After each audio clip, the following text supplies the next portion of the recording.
নমস্কার বন্ধুরা, আশা করি ভালো আছেন সবাই। ভেবেছিলাম আর ভিডিও বানাবো না, আসলে একটু আলসেমিও চলে আসে, কিন্তু দেখছি আপনাদের নিয়মিত সঙ্গ পাওয়াটা আমার একটা অভ্যাসে দাঁড়িয়ে গেছে। তাই আর থাকতে পারলাম না। অনেক দিন পরে আমার বাড়িতে একটা আনন্দ অনুষ্ঠান হচ্ছে, ভাবলাম বন্ধুদের সাথে এটা শেয়ার করি। বছরের অন্যান্য দিনের তুলনায় জন্মদিনগুলো কিন্তু একটু অন্যরকম হয় বন্ধুদের উপস্থিতিতে। সেই জন্মদিন আমার হয়ে উঠেছিল আরও বেশি স্পেশাল। গতকাল ছিল আমার জন্মদিন।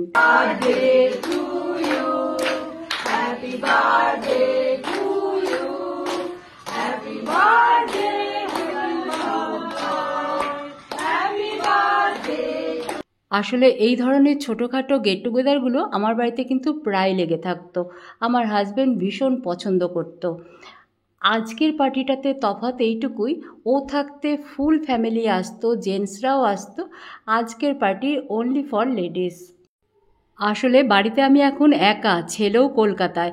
একা এতজনকে সামলাতে পারবো কি না সেই ভয়ে আমি জেন্টসদেরকে ডাকিনি, শুধু বন্ধুদেরকে ডেকেছি। ও থাকলে কিন্তু এটা হতো না। আজ ক্যামেরা আমার হাতে নেই। আনন্দ করতে করতে একজন যে ক্যামেরার পজিশন ঘুরিয়ে দিয়েছে সেটা আর তার খেয়ালে নেই। যাই হোক, আনন্দটাই আসল। সবাই কিন্তু ভীষণ মজা করেছে, আমিও খুব খুশি হয়েছি। অনেক দিন পরে আমার বাড়িতে একটা আনন্দ অনুষ্ঠান হয়েছে। আর কিভাবে আমরা মজা করছি একটু দেখুন। কেউ আমাকে কেকটা কাটতেই দিচ্ছিল না প্রথম দিকে। যাই হোক, কাটার পরে দেখুন কি অবস্থা। আমার মনে হয় এই বয়সী মানুষদের প্রত্যেকের একটা গ্রুপের সঙ্গে থাকা উচিত। বিশেষ করে যখন সন্তানেরা দূরে চলে যায়, তাদেরও একটা লাইফ তৈরি হয়ে যায়, তখন যাতে একাকিত্ব ভোগ করতে না হয় সেই জন্য এই রকম একটা গ্রুপের খুব দরকার। আমাকে দেখুন, আজ যদি আমার এই বন্ধুরা আমার সঙ্গ না দিত, তাহলে কিন্তু আমার বেঁচে থাকাটাই খুব মুশকিল হয়ে যেত। যাই হোক, আজ দুঃখের কথা শেয়ার করব না। এদিকে আনন্দ অনুষ্ঠান চলছে, চলুক। আমার অনেক বন্ধুরা আমার রান্নাঘরটা দেখতে চাইছেন, আসুন আজকে দেখিয়ে দিই একবার। অল্প সময়ের মধ্যেই দেখাবো, পরে কোনো দিন পারলে ডিটেলস একটা ভিডিও করব শম্পার রান্নাঘরের। এটা আমার একটা এন্ট্রান্স, আরেকটা এন্ট্রান্সও রয়েছে, তবে সেটা আমি বাড়িতে একা থাকি বলে সেই দিকটা সবসময় বন্ধই থাকে, এদিকটাই খোলা রাখি। এটা আমার ড্রয়িং কাম ডাইনিং রুম, এটা ছাদে উঠে যাওয়ার সিঁড়ি। এখানে দেখুন ক্যাটারাররা সমস্ত খাবার দাবার দিয়ে গেছে। আজ বাড়িতে রান্নাবান্নার ব্যবস্থাই রাখিনি, কারণ আমি একা সামলাতে পারবো না। এখানে আছে ডাইনিং টেবিল আর একটা ছোট ফ্রিজ, আমি আপাতত আমার কাজ চালানোর জন্য রেখে দিয়েছি। বড় ফ্রিজ ফ্ল্যাটে চলে গেছে, আমার বাড়ির অনেক জিনিসই ফ্ল্যাটে ট্রান্সফার করা হয়েছে। আর এই দেখুন, এটা হলো শম্পার রান্নাঘর। এখান থেকেই একটা ভিডিও করে আমি ঝোঁকের বসেই ইউটিউবে দিয়ে দিয়েছিলাম। সেই থেকেই শুরু। সবাই যে এত আগ্রহ নিয়ে আমার ভিডিও দেখবেন সেটা কল্পনাও করতে পারিনি। পরে কোনো দিন ডিটেলস আমি আমার রান্নাঘরের ভিডিও শেয়ার করব। দেখুন এখানে চলছে খাওয়া দাওয়া। ও অপু ভীষণ মজাদার, খুব ভালো বন্ধু আমার, আজ নিরামিষ খাবে বলে আলাদা বসেছে। আর এই যে সাদা শাড়ি পরে যে সার্ভ করছে, সে আমার অনেক দিনের পুরনো বন্ধু। ওর নাম মিতালি, যে ক্যামেরা করছে তার নাম কুমু, ভালো নাম সংযুক্তা। ওর রেসিপিও আমি দেখিয়েছি। এটা হলো রমা, আর নিচে যে সুন্দরী বান্ধবী বসে আছে তার নাম লিপি। রমাও খুব সুন্দর, আমার সব বন্ধুরা খুব সুন্দর। এখানে ডালিয়াও সার্ভ করছে, খেতে বসেছে ফুলমালা, কল্পনা, মনু, আর এখানে আছে উমা। মেনুটা একবার বলে দিই: ডাল, ভাত, ঝুরি আলু ভাজা, নবরত্ন কোরমা, কাতলা মাছের কালিয়া, মাটন কারি, আর ছিল চাটনি আর পাঁপড়। আর মিষ্টিটা আমি নিজের থেকে এনেছিলাম, তার সঙ্গে ছিল ছাঁচ, আরও পান বা যাবতীয় আরও অনেক কিছু ছিল, ডাবের জলও ছিল। এই দেখুন মিতালি সবাইকে মাছ সার্ভ করে যাচ্ছে। কলেজের স্টুডেন্টদের পড়ায়, ভীষণ ভালো আবৃত্তিও করে। আর এই যে আসছে লিপি।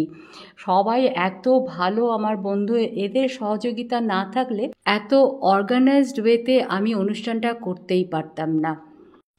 এটা আমার আরেকটা ঘর, এখানে 4 জন বসেছে আর বাইরেও 4 জন বসেছে। সবাই ভীষণ মজা করছি আমরা। এই সুযোগে একবার ছেলের ঘরটাও দেখিয়ে দিই। দেখুন এটা আমার ছেলের ঘর। খাটের ওপরটা খুব অগোছালো মনে হচ্ছে, কারণটা আমি দেখিয়ে দিচ্ছি। আমার পুরনো বাড়ি, সেই পুরনো স্টাইলেই তৈরি, সেগুলো আমরা খুব একটা চেঞ্জ করিনি, কিন্তু ওই রকমই রেখেছি। এটা দেখুন আমার শাশুড়ি মায়ের কাঠের আলমারি, ওই ঘরে পড়ে পড়ে নষ্ট হচ্ছিল, আমি এনে পালিশ করে রেখেছি। এটা ছেলের ড্রেসিং টেবিল। আর দেখুন ঠিক আগেকার দিনে যেমন কাঠের সমস্ত জিনিস হতো, সেই রকম করেই আমাদের তৈরি করা হয়েছিল। এটা ছেলের ছোটোবেলার কিছু ফটো আমি এখানে এইভাবে রেখে দিয়েছি। খুব বিশেষ কিছু নেই, আমি দেওয়ালগুলো একটু ফাঁকা রাখতেই পছন্দ করি, কারণ ওগুলো নামিয়ে নামিয়ে পরিষ্কার করতে আমার ভীষণ ঝামেলা মনে হয়। এই দেখুন এখানে লর্ড বুদ্ধার একটা আমি স্ট্যাচু রেখেছি। এই ঘড়িটা আমাদের ভীষণ পছন্দের, এটা ছেলের ঘরে আমি এইভাবে লাগিয়ে রেখেছি। আর এই যে দেখুন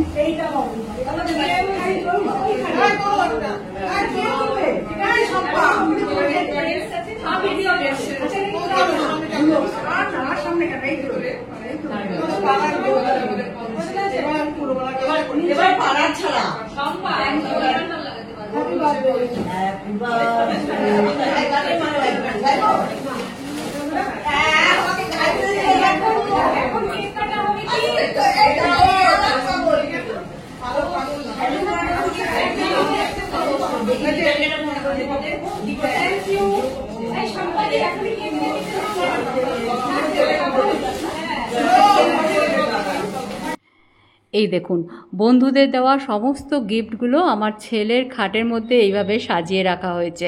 কেউ আর এই ঘরে আসছেই না বা অন্য কোনো ঘরেই বসছে না, ওই একটা ঘরের মধ্যেই সবাই একসাথে রয়েছে, কেউ আলাদা হতে চাইছে না।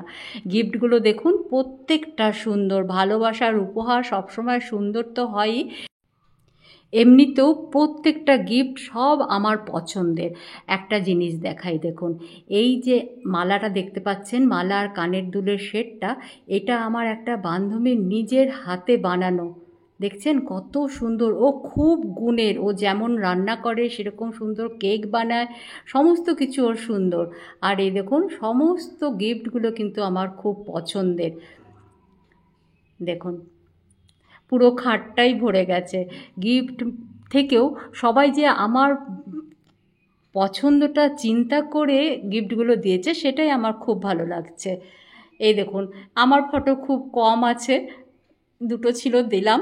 আর এখানে দেখুন রিটার্ন গিফট নিয়ে কাড়াকাড়ি হচ্ছে, এটা আমরা করি কিন্তু, মানে কে দুটো নেবে কে একটা নেবে এই নিয়ে হচ্ছে কাড়াকাড়ি। রিটার্ন গিফট হিসেবে আমি সবাইকে এয়ারটাইট কন্টেনার আর ডিজাইনার ঝুড়ি সেট এই সমস্ত দিয়েছি, যেগুলো আমাদের রোজকার কাজে লাগবে আর সবাই আমার কথাটা মনে রাখবে। এই দেখুন সব বন্ধুরা বসেছে। এই যে মিতালি আবার ড্রেস চেঞ্জ করে এসেছে, যেহেতু খাওয়া দাওয়া পরিবেশন করেছে। এই যে লিপি খুব হুল্লোড় করছে, নিচে কুমু বসে আছে, কেউ সবাই নিচে বসছে গালিচা পেতে, কিন্তু কেউ আর অন্য ঘরে যাচ্ছে না কিছুতেই। একটা দিন সবাই খুব আনন্দ করবে বলে আমি দুপুরবেলা ডেকেছি, যাতে অনেকক্ষণ বসতে পারে। এই দেখুন সবাই মজা করছে। আর এই গিফট দেওয়া নিয়েও কিন্তু একটা বেশ মজার ব্যাপার রয়েছে, যে ফুলমালা একটু সি গ্রিন কালারের শাড়ি পরে নিচে বসে আছে লিপির পাশে, সে শুধু বলেছিল যে আমার জন্মদিনে গিফট আনবি না তোরা, এটা আমার ভালো লাগে না। আমরা বলেছি তোর ভালো না লাগলে তো চলবে না, আমরাও তোকে সবাই গিফট দেবো, আর তুইও আমাদের জন্মদিনে যখন আসবি তখন গিফট নিয়েই আসবি। এই রকম মজা হয়, ছোটোবেলার কথা খুব মনে পড়ে। খুব ভালো আমার বন্ধুরা, আমি চাই সবাই এরকম আনন্দে থাকুন। এ দেখুন নীল শাড়ি পরে যে বসে আছে আমার বান্ধবী, ওর নাম উত্তরা। ও যেটা পরে রয়েছে সেটাও ওর নিজের হাতে বানানো কানের দুল আর মালা, আর আমি যেটা দেখালাম সেটাও ওর হাতেই বানানো। আজ এই ভিডিও দিয়ে আমি আবার আপনাদের মাঝে ফিরে এলাম। আগামী দিনে আবার রেসিপি নিয়েই আসব, খুব তাড়াতাড়ি সেটা শেয়ার করার ইচ্ছে রইল। ভালো থাকুন সবাই, সঙ্গ দেওয়ার জন্য অনেক অনেক ধন্যবাদ জানিয়ে আজকের ভিডিও শেষ করছি।